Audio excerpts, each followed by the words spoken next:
hidden in the silent faces of Egyptian monuments, under the gaze of the Vedic gods, between the lines of the old books of alchemy, and tantalizing us from the myths of the Aztecs and Mayans, the essence of the secret doctrine has always been there.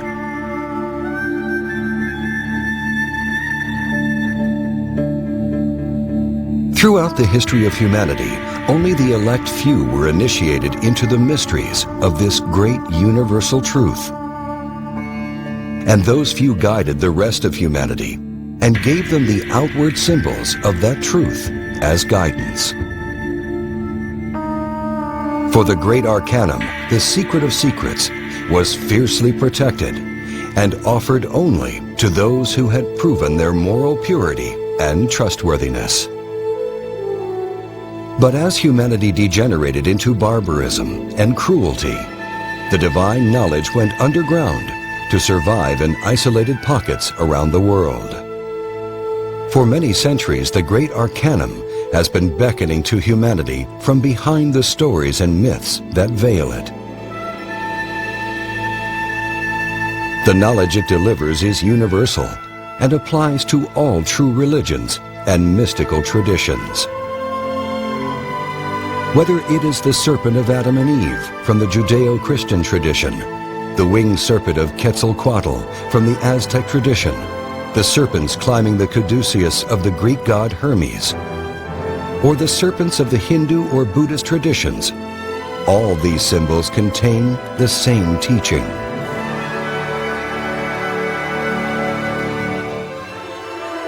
At long last, after centuries of darkness and ignorance, the time has come for this hidden doctrine to be revealed.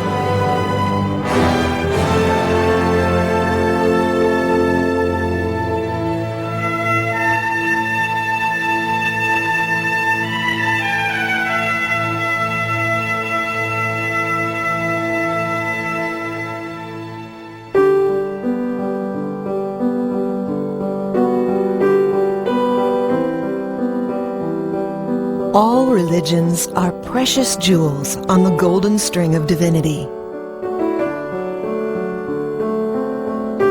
The word religion derives from the Latin root religare, which means union. The word yoga is derived from the Sanskrit root yug, which also means union.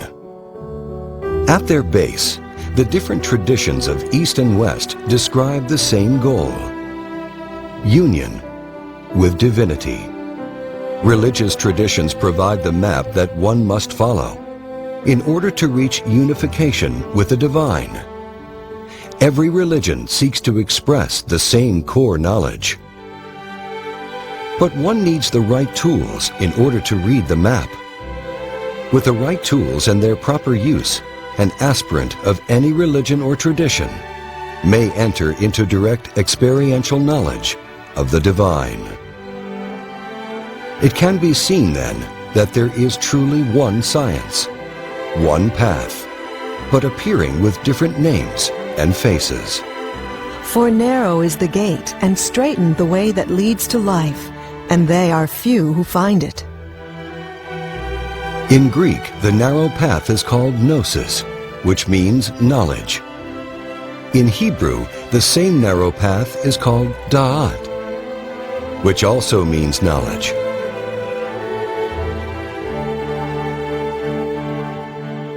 This path is represented by the famous tree of knowledge in the book of Genesis. And the clue to entering into the direct experience of God can be found through understanding the symbol of the tree of knowledge.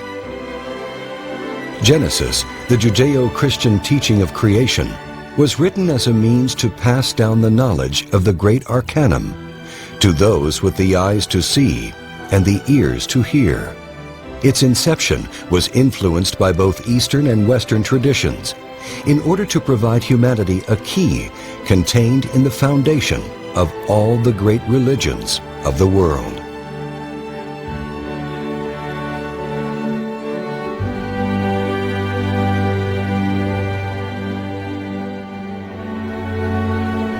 The Old Testament, or Tanakh, outwardly appears to be basic spiritual instruction in the form of stories and histories. Yet in truth, it is a vehicle of the secret knowledge. To better understand the origins of the Judeo-Christian tradition of Genesis, it is necessary to take a brief look at the life of the author, Moses. Although of Jewish lineage, Moses was raised to be an Egyptian pharaoh and was trained in not only the hidden wisdom of Egypt, but also that of his native Judaism.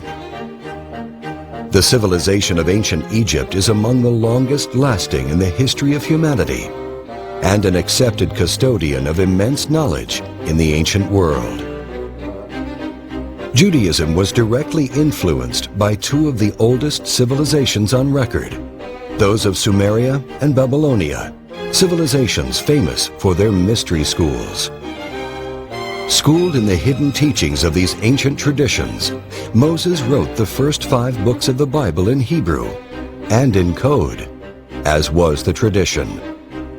Thus, every story and name contained within the books of Moses hides a deeper meaning. As it says in the mystical Hebrew book, the Zohar, The narratives of the doctrine are its cloak. The simple look only at the garment, that is, upon the narrative of the doctrine. More they know not. The instructed, however, see not merely the cloak, but what the cloak covers. the Bible is symbolic. The characters and events of the Bible are a cloak that veils the real message. This inner knowledge has been hidden, or in the case of Christianity, rejected entirely. The Bible, like all great religious books, has been interpreted literally. Even Jesus of Nazareth taught both a public and a secret doctrine. To you it hath been given to know the secrets of the reign of the heavens, and to these it hath not been given. Those who received the secret teaching were persecuted and forced to take the knowledge underground. As a result, the modern church has inherited merely the cloak.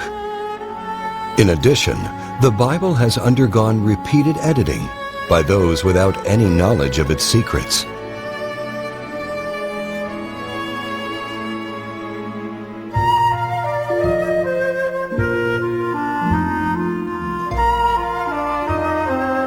Although the modern Bible is greatly disfigured, it is nevertheless infused with the ancient secret doctrine. However, the many levels of meaning hidden in the Hebrew letters are not visible in the modern language versions of the Bible. For example, the very first words of the Bible in Hebrew are Bereshit bara Elohim. The common literal translation is, "In the beginning, God creates." But the Hebraic translation, found in the Zohar, reads, "In wisdom, Elohim creates." Elohim is a Hebrew word. The root El is Hebrew for God and is masculine. The feminine form of El is Eloah, which means goddess. Elohim is plural, thus meaning gods and goddesses, male-female. In contrast to the familiar image of a bearded old man, God is established in the first 3 words of the Bible as androgynous, containing both male and female.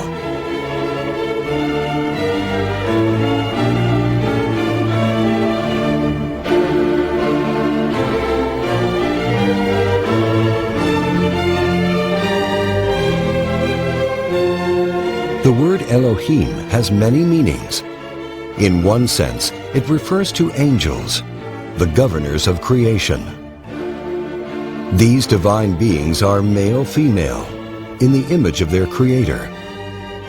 This is clearly illustrated in most ancient images of angels, showing them to have the attributes of both man and woman.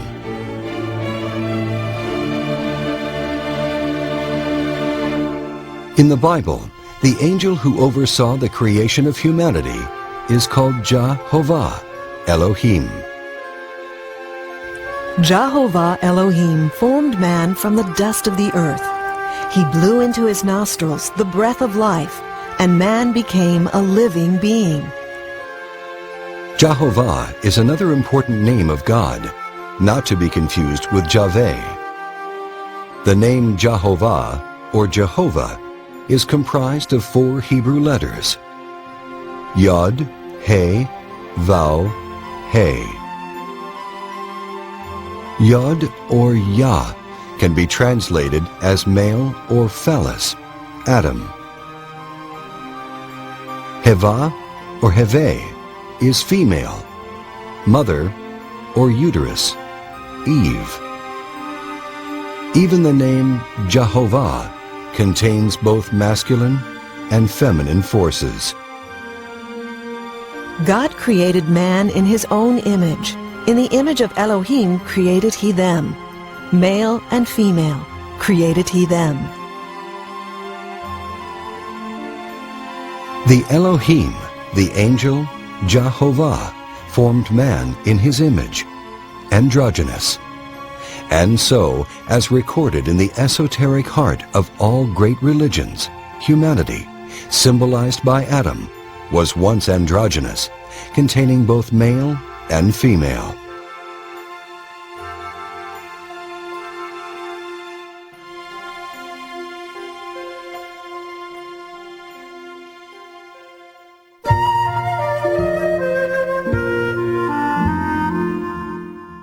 Jehovah Elohim planted a garden in Eden in the east, and placed there the man whom he had formed.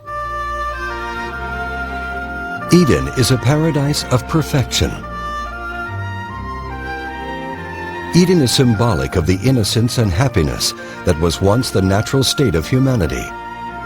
The humanity of Eden was pure, knowing only goodness and virtue. As reflections of God, humanity embodied the 7 virtues of the soul. Although the Eden of Adam and Eve never existed in the 3-dimensional physical world, according to esoteric wisdom, there was a physical place called Eden that was located in Mesopotamia, between the Tigris and Euphrates rivers. A mystery school by the same name was founded in this place by the Chaldeans. But this was not the Garden of Eden of Adam and Eve. According to esoteric wisdom, there exist 7 fundamental dimensions. Do you not know how Allah has created the 7 heavens, one above the other? The ascent and descent through these realms by the beings that inhabit them is represented in the Bible by Jacob's ladder. The Bible states that when Jehovah Elohim created Adam, he placed Adam in the Garden of Eden. Esoteric wisdom states that this is the 4th dimension, the world of vital energy. In Hebrew, it is called Yesod, which means the foundation. Thus, the androgynous ancestor of humanity existed in a more subtle level of nature. That is why modern anthropologists know nothing about our true origins.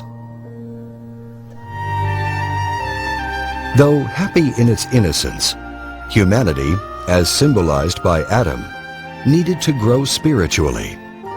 Thus Eve was separated from the body of Adam. Jehovah Elohim took one of the hermaphrodite man's ribs, then closed up the flesh. Then Jehovah Elohim made a woman from the rib he had taken out of the hermaphrodite man. She shall be called woman, for she was taken out of the man. This process of separation, presented symbolically in the Bible, was gradual. The human hermaphrodite was separated into 2 sexes, male and female, so that they may see themselves better, to know themselves. Since that time, man and woman have sought to reclaim their missing unity. which is the root of the craving for sexual connection. For this reason, a man will leave his father and mother and be united to his wife, and they shall be one flesh.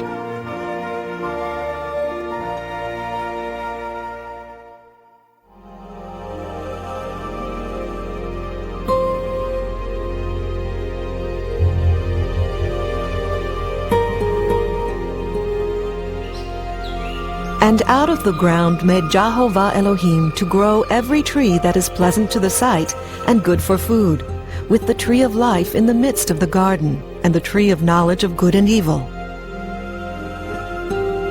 There are two trees that are given specific importance within the garden. These two trees are symbolic, not literal. The tree of life is an ancient symbol that is universal in meaning, and is found in all the cultures that have held the esoteric knowledge. This is the same tree that Moses found burning on Mount Sinai. This is the tree under which the Buddha Shakyamuni found enlightenment. This is the world tree of the Mayans, the tree of life of the Aztecs, the great Nordic tree, Yggdrasil, that supports existence in its powerful boughs. In the mystical tradition of Judaism, the science of the tree of life is called Kabbalah. But this wisdom is universal and can be found in every great religious tradition, although it appears under many names. The science of the tree of life is a map of the universe and of the human soul. Just as the tree of life maps the macrocosmos, the expansive universe, so too does it map the microcosmos, man, the reflection of the universe. Thus the wise recommendation etched in stone above the entrance to the famous oracle of Delphi. Man, know thyself, and thou shalt know the universe and its gods. The tree of life symbolizes the structure of the soul and the structure of creation. Its roots are in the highest realms, and its branches and leaves are all the worlds and the many beings that exist. This tree gives forth fruit, life, sustenance, and wisdom. In the Bible, Moses wrote that Adam and Eve were free to eat of the tree of life. This means that Adam and Eve were free to feed themselves with the science of the tree of life, the science of God, Kabbalah. And as the tree of life also symbolizes the soul, Adam and Eve, humanity, were allowed to enjoy the benefits of abiding in a state of perfection, with an awakened consciousness. A fully illuminated consciousness is represented in the tradition of the Christmas tree, a symbol of the tree of life as passed down through Germanic esoteric traditions. Possessing an illuminated tree of life within means that one's inner senses are fully opened and active, providing a direct relationship with God. Of this tree, Adam and Eve could freely eat. But there existed another tree in Eden, the tree of knowledge. And Jehovah Elohim commanded the man, saying, Of every tree of the garden you are free to eat, but as for the tree of knowledge of good and evil, you must not eat of it. For in the day that you eat of it, you shall surely die. It is clear that the tree of knowledge was forbidden to Adam and Eve, yet they were tempted by the one thing in all of paradise that was denied to them. Knowledge in Greek is gnosis, and in Hebrew, da'at. Da'at is the hidden sphere found in the Kabbalah, which traditionally is never spoken of or revealed. Da'at, gnosis, is the science of the great arcanum, that secret knowledge which has been hidden from humanity for ages. However, close examination of the use of the word knowledge in the Bible gives strong indications of the nature of da'at or gnosis. Adam knew his wife again, and she bore a son. The maiden was very beautiful, a virgin who no man had known. It is clear to the observant reader that knowledge in the Bible relates to sexuality. Hence, the tree of knowledge, da'at, gnosis, is a direct reference to sexuality. What then is the purpose of this reference to sex and its role in the fate of Adam and Eve?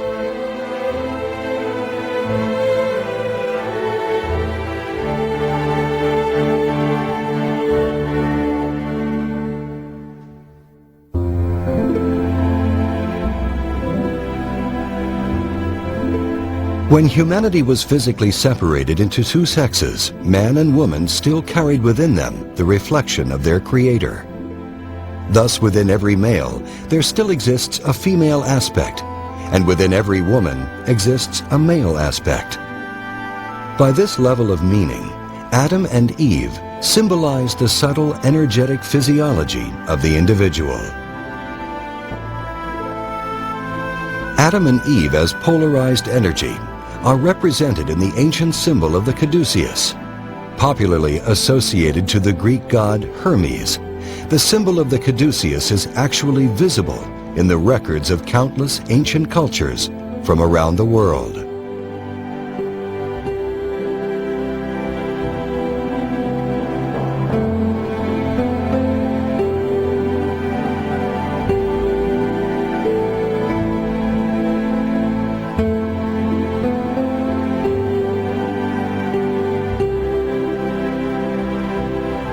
The two serpents have always symbolized the masculine and feminine energetic channels that wind up the spinal column. As they are energetic, not physical, a scalpel will never find them. Their root is yesod, the foundation, the sexual organs, and they are fed by the sexual energy. These two channels of energy are called Ida and Pingala in Sanskrit. In the Kabbalah, they are called Od and Ob, and in esoteric Christianity, they are called Adam and Eve. In the Bible, they are also called the two olive trees and the two candlesticks standing before the God of the earth. The two serpents wind up the spinal column of the physical body.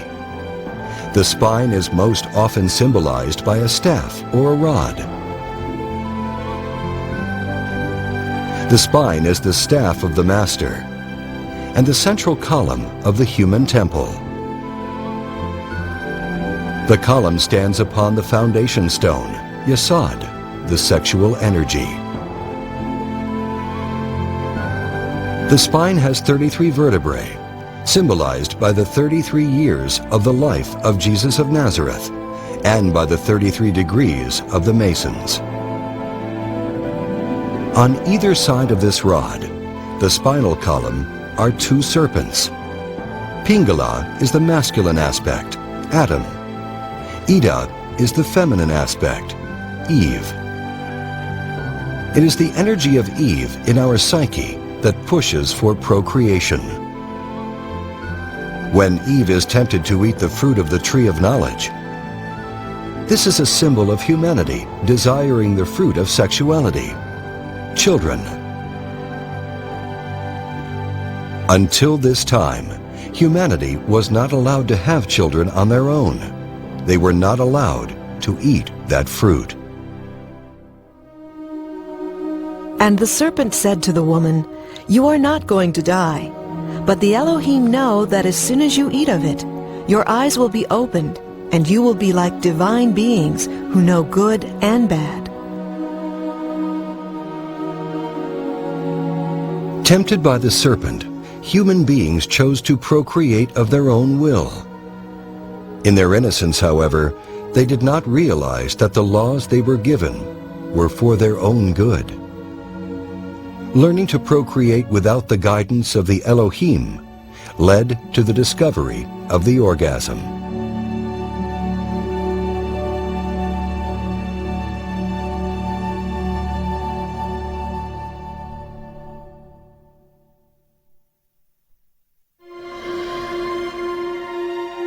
The tree of knowledge, or sexuality, was present alongside all the other aspects of existence. It is even recognized as an important presence in Eden, alongside the tree of life. And in the tradition of the Kabbalah, these two trees are said to share the same roots. However, unlike any other tree in Eden, Adam and Eve were only allowed to enjoy the tree of knowledge without indulging in its fruit. For as soon as you eat of it, you shall die.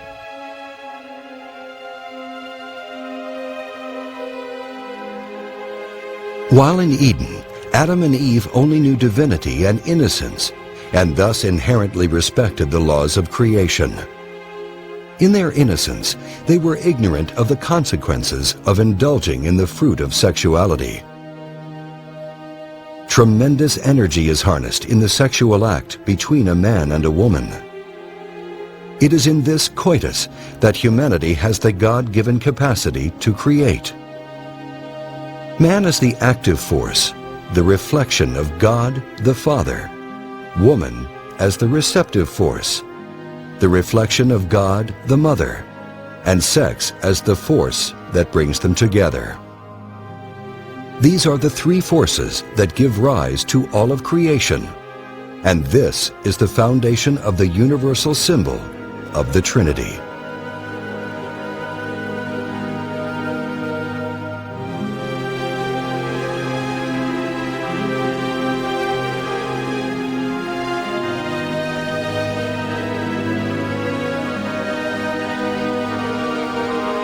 The Trinity is a unity of three that express as one.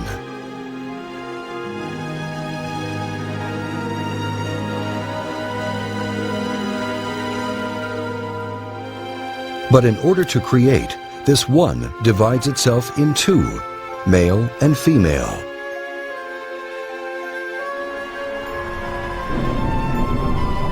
This is the mystery of the Holy Spirit, the fecundating fire of God, symbolized in India as Shiva Shakti, the creative and destructive power of God. One of the most sacred symbols of Shiva, the Holy Spirit, is the Lingam Yoni, the intersection of the phallus and uterus. The same symbol is found on the other side of the world, in the alchemical tradition.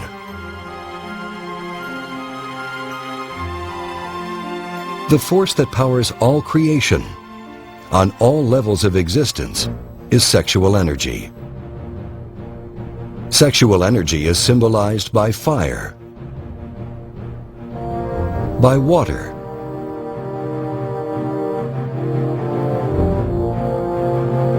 and by light.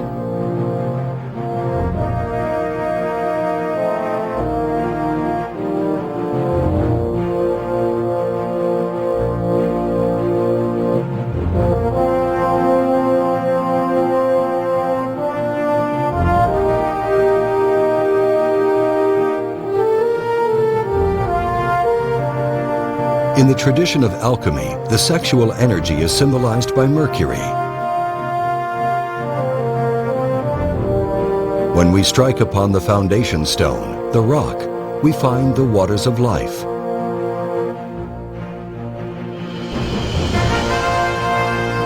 The ancient ritual of baptism is a symbol of the transmutation of sexual energy, the source of salvation.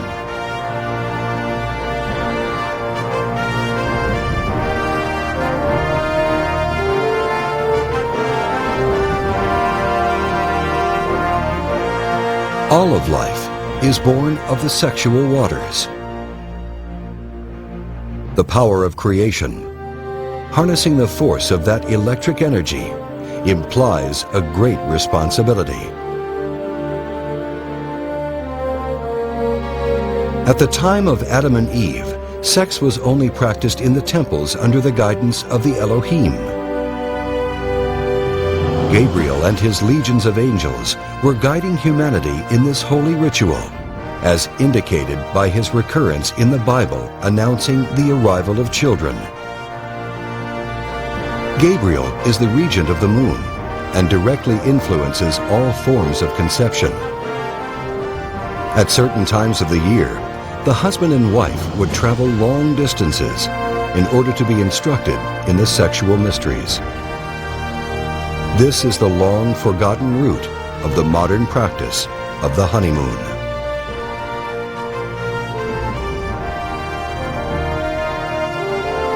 Thus the angels supervised this holy sacrament and guided a single sperm to meet an egg in the precise moment needed to engender a deliberate and divine child.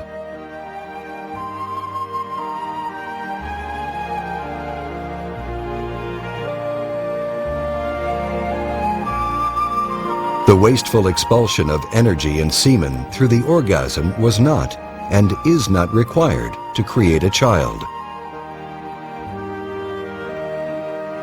This is, in fact, the hidden meaning of the term immaculate conception. Immaculate means perfectly clean. When a man has an emission of semen, he shall bathe his whole body in water and remain unclean until evening.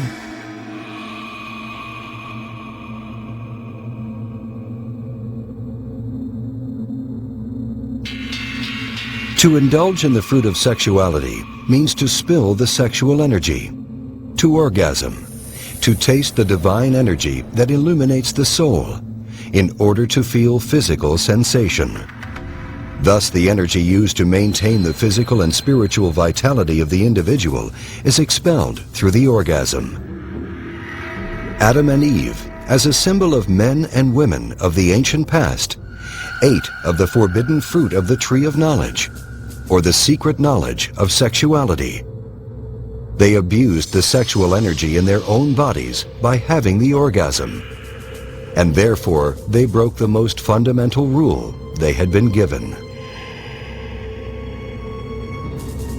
It is very important that the tremendous energy that gives mankind the ability to create be used efficiently, because it is connected to the same energetic force that sustains the individual's own vitality. It is well known that the sexual energy is intimately related to the health of our psyche and our physical bodies. Not only is it necessary for sustaining physical vitality, and thus the 5 physical senses, but also the vitality of the 7 superior senses that unites mankind to the divine.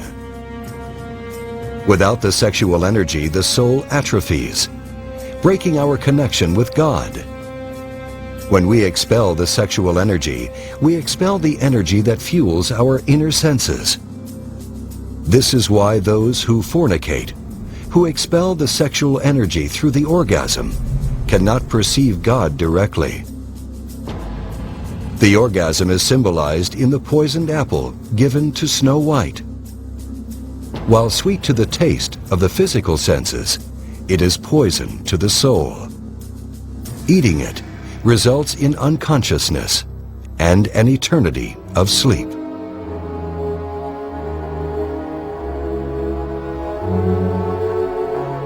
The universal story of maidens and virtuous heroes falling asleep is an allegory illustrating the sleep of the consciousness, the state in which the human being loses the direct personal knowledge of God and the higher realms of nature. This is why the fruit of the tree of knowledge was forbidden to eat.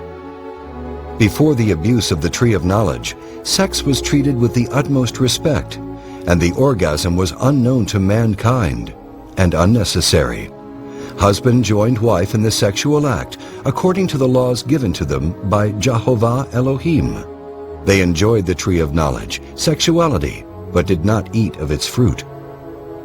This was the genesis of the distinction between good and evil. A humanity that knew only goodness ate of the forbidden fruit and discovered animal desire, which always leads to suffering and pain.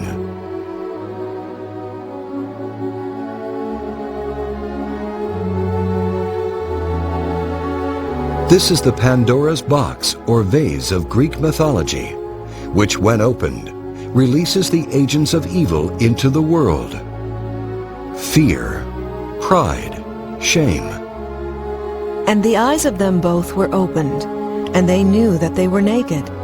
And they sewed fig leaves together and made themselves aprons. And Adam said, I heard thy voice in the garden, and I was afraid, because I was naked, and I hid myself.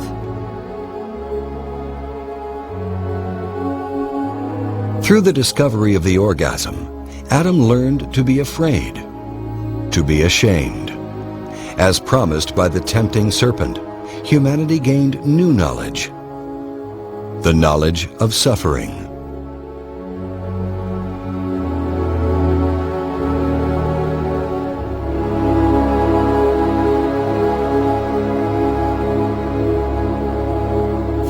In tasting the forbidden fruit, Adam learned desire. From this moment, right and wrong is filtered subjectively through the need to feel pleasure and avoid suffering. And Jehovah Elohim said, Behold, the man has become as one of us, to know good and evil. Humanity had already known good, innocence, purity, and simplicity. Now humanity also knew evil, shame, fear, pain, emptiness. Now humanity knew what the Elohim knew, that desire leads to suffering.